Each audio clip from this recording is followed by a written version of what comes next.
What is going on, everybody?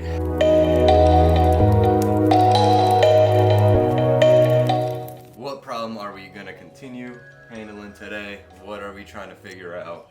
Got the hood open. Yesterday, which is Sunday, happy late Easter. At one point, ended up replacing the connector from the Vtec solenoid because last time I messed with it, like the day before, I made it deep in. I was trying to take out the sensor and I was kind of pulling by the wire a little bit, but I wasn't even pulling that hard and the wire just kind of ripped out the plug. It was pretty easy, so I was like, well, I definitely got to fix that now. And the more it went on, the more things kind of kept breaking. I just kind of noticed that the plastics inside this connector were breaking. It almost just seems kind of like brittle and worn down, so they're just kind of like snapping like easily. The wires in there were just not holding in no more. It must like broke off the tabs that do hold, and then especially by getting it pulled out. And then when I was trying to pop this out, like this whole thing just snapped apart, and yeah, so it's just no bueno. I ended up ordering a connector from O'Reilly's. Well, my girlfriend did for me. She ended up ordering from O'Reilly's. It was like $34, dude. It's kind of a pain. I did want to replace this little connections because this does look a little bit corroded, and this rubber boot on there is like damaged. Like it weatherized, man. It helps prevent moisture and whatnot, and just kind of crusty. But anywho, we replaced that, I put on the new plug, got it pinned back in, and we connected it. Went for like, I don't know, 45-minute plus drive or something. Like, in total, like 45 minutes or, a little bit more of a drive. Car felt good the whole entire time. No check engine light. Yeah, we're driving around all day yesterday. I was hitting Vtec a lot. We were kind of, making sure shit working, and it was working a lot better than before. I don't know. I'm having high hopes right now that the connector kind of fixed the situation. I've got to show you guys really quick. Probably gonna have to take off my headliner because my problem started and then it got worse each drive. Let me show you what I'm talking about. I'm kind of VIP status now. You know how it go. Keys. Maybe you guys can kind of tell already. But yeah, it's kind of what I'm dealing with right now. So I'm driving, this thing is just flapping like crazy. It is just starting to hang. It's kind of getting all over, like over there. So I just kind of think that the adhesive underneath because was this fabric attached to right here? I'm assuming so. I need to take out. Was it just like this fabric that's attached and this crap is just falling off? Like, I don't know, what is this? Is this the adhesive, guys? Is this brown crap the adhesive that was there? Or is that part of like the material of this thing? Anyway, where I'm getting at is I'm gonna have to remove the whole headliner. Alrighty, what is going on, guys? We are back another day. I had to cut things short yesterday because I went to go try to get the axle. They didn't have it in stock. I had to wait until today. Here we have it. A nice O'Reilly's one. So I gotta get that popped in and go take that one out so I can get my money back. I don't want to ride around with the boot all messed up for too long. So yeah, let's get to it. Oh.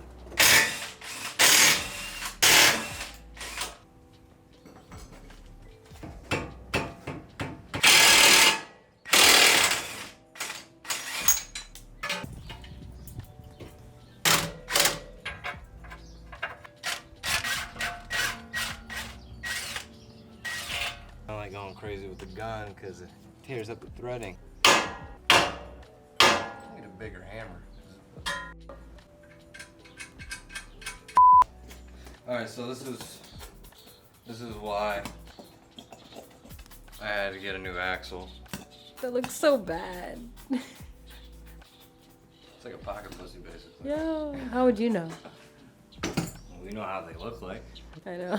So I'm probably gonna pull out that seal that's in the left side of the trans. This is the part number, SKF. I got it from Rock Auto. This is made in Taiwan, and the other one on the right side, that's the one I really have to replace because that one's actually leaking trans fluid, and I think that is the one that's prone to leaking and then sloshing around some stuff. But yeah, I've been leaking from there, and that is made in Japan. That part number is 13726. So So let me go put that over here because I'm not gonna need it. Let me see if I could pry out this other one and then tap in a new one. I'll probably put some like trans fluid or something around my finger. So that seal right there, that's the one I'm trying to replace. So I'm gonna have to figure out a way to pry it out and then see what's good. Might try like this and kind of just go in there and like pry it a little bit, see if it kind of like pops out or not. We'll see. I got kind of mad real quick because I popped out this axle and I was like, what the f is this? And I noticed that this was like just completely different than this one was, and I got this from O'Reilly's, same, you know, brand and whatnot. Import direct, made in China. Yours truly, HO8212. And that is the part number online. And it looks like it's, looks like it's the same exact length and everything, so it just seems like it's a different design they started right here in the inner joint. I don't know, because this looks exactly the same for the hub, which is good. Assuming the spline stuff is same difference, so yeah, hoping for the best and this thing actually goes in. So yeah, let's see. So I got this one out. Maybe it would be best you have like the puller tool to, you know, not damage things. But in this case, in this side, it's actually pretty easy. Did a pressure point up against the subframe and wiggled in there. I just kept going, you know, back and forth, and it eventually just popped out. So the other side isn't as easy because there's not as good of an angle of a pressure point. So I remember I was fighting with that side one time. All right, let me get up in here. Got that seal in. It's like flush or a little bit even down more than flush around. I just kind of stuck this in here and I was just like, psh, psh, psh, psh, psh, psh. And it kind of goes flat all up against around like the rim and the edges over here and whatnot. It goes kind of flat up against the trans area, that circle. So it kind of worked out perfectly. Kind of helped get it evenly mashed in, and yeah, it seems pretty good. Gave it quite a few whacks up in there. Now it's time to get these axles in. Nice China made stuff. Eventually I gotta get some more OEM ones, but hey, gotta, you know, work with what I got for now. Easy peasy. I'll be right back when this thing is done. All right, let's try that again. No, that didn't work. Hold on. I wanted to show you guys how I go about just sliding an axle in. I mean, it's super simple. Just pull that out. And I have to sit a certain way so I can lean this up against my thigh. Grab your axle. With that, push the strut towards you, or pull it towards you. Put that underneath. Readjust your comfort. Then go ahead and get this axle popped in.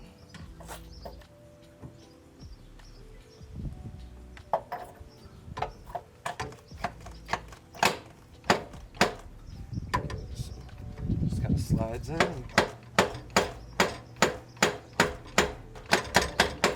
That gives it some good whacks right there. Sometimes this is the trickiest part, sliding this into the wheel bearing. That's why I put a little bit of trans fluid on it. There you go. Then adjust your ball joint so you can pick it up. Pop it over. There you are. Axle nut on. And give it some good cranks.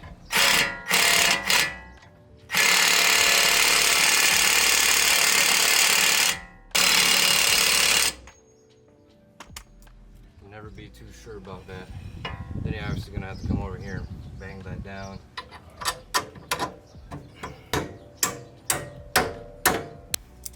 Give it a quick zap.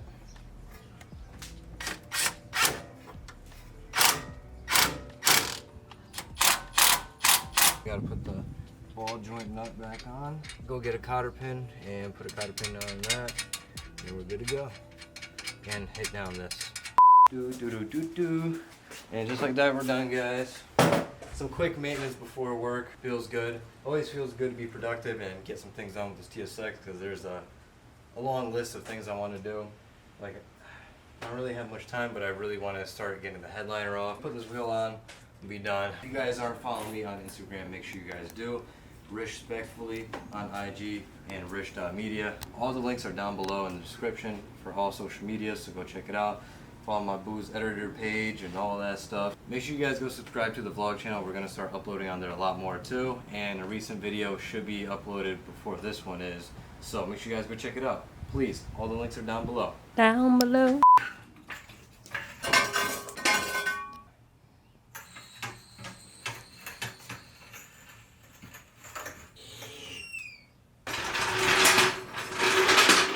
Yeah, alright, so that's done. I guess that wraps it up for today. I gotta go eat and get ready to work. We're gonna be back in here tomorrow. So, I'll see you guys tomorrow. The P2647 code. Have we fixed it? Are we, still dealing with this issue or not? And the answer is no. I think I finally figured it out. It took some time and, trial and error diagnosing, like always. But we haven't had the problem for a couple days now. No check engine light. Car's been feeling good. Vtec's working again, so. And let me explain. I'm gonna try to do a quick rundown without overly doing it. So, my old unit is on there right now. This is the one I got from a homie. It's a used aftermarket one. But automatically, as I would clear the code, the check engine light would pop back up without even turning on the car, triggering, I think this sensor just doesn't read with our computer. And that's what I read on some of the aftermarket ones. So if you guys are planning on doing something, look into that, because this sensor, the oil pressure switch, probably not gonna read and instantly trigger codes. It'd probably be worse than what you just had on. So we replaced the gaskets, did all that, didn't change anything. Cleaned that out, my old unit, didn't change anything. I swapped in with my white TSX unit. It was actually a bit worse. And then I broke the switch, the whole plastic off of that. And be careful too, because if you do try to take this off, it is actually, I think, a common thing, because I've seen in a couple of videos that the plastic breaks off. It's recommended to just get a whole new unit, OEM unit. It's like 250 bucks. It's kind of a heavy hitter, but just replace the whole unit, man. And in the long run, it'll be more worth it. But in my case, when I was still messing with things, trying to, check things out, I'm going to go pull off the sensor, because I was going to go mess with some things. And you know how sometimes you guys press down on the clicker right here, and then you just kind of pull on the wires on the harness. It clicks, and then you kind of pull up on the wires to make this pop out. Well, in my case, I did that, and they just popped out like that. I was like, oh, it shouldn't be that loose, Then I took the plug out, and then things just started kind of breaking in there. And in the end, I think it was kind of like a loose connection, because sometimes it would work, and then sometimes it would not. I would hit Vtec, it would engage, all that, but then on the D-cell, the check engine light would pop back on. And I think that's because of just the movement I'm having in the motor. I don't have solid mounts, there's movement, there's clunking. So I just think it just kept touching, then not touching, touching, not touching, then it triggers it. Long story short, it ended up being my pigtail that I already have on right here. It's a brand new one. This is the extra wire that came with it. Thankfully I didn't have to cut and splice. On the other one, it's a little older, and this rubber is kind of aged, but it is what it is. It's working. That's that. I'll let this daily still be a daily, and let me get through my days until we get another daily for the daily. Alright guys, I forgot to show you the pigtail connector, the part number. So that's it right there. Got it from O'Reilly's. This is the part number. So if you guys are looking for it, there it is. This brand. I never take a day off, work around the clock, my engineer getting paid off. Rock like Ace up, like the weed and take off. So high I cannot see.